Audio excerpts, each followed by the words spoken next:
आज के डायग्राम में एक्सप्लेन करेंगे कि किंग डिमांड कर्व मॉडल कैसे आपको करना है। सो प्राइस रिजिडिटी जब रहता है, प्राइस जब रिजिड रहता है ओलिगोपोली में वो, तो पहले तो D equal to A R है डिमांड कर्व। वैसे एक किंग आता है जहाँ पर में ये प्राइस देखिए P1 के हिसाब से फिक्स है, ठीक है। यहाँ से पहला किंग हुआ, upper part of the demand curve elastic है, लोअर पार्ट जो है इन इलास्टिक हो गया। इसके हिसाब से marginal revenue curve has a discontinuity gap at the king. यहाँ से मार्जिनल का रेवेन्यू कर्व है ही नहीं। when the demand is inelastic, marginal revenue is lower, and when the demand is elastic, marginal revenue is higher। इस वजह से ये discontinuous हो जाता है।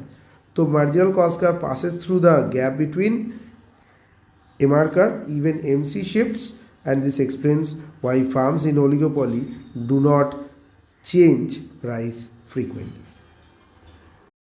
आज के डायग्राम में एक्सप्लेन करेंगे कि किंग डिमांड कर्व मॉडल कैसे आपको करना है।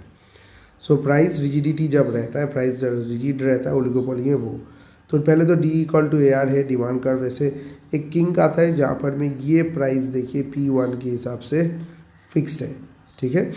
यहाँ से पहला किंग हुआ, upper part of the demand curve elastic है, लोअर पार्ट जो है इन इलास्टिक हो गया।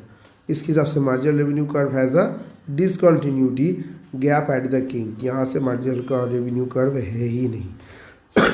when the demand is inelastic, marginal revenue is lower, and when the demand is elastic, marginal revenue is higher। इस वजह से ये discontinuous हो जाता है।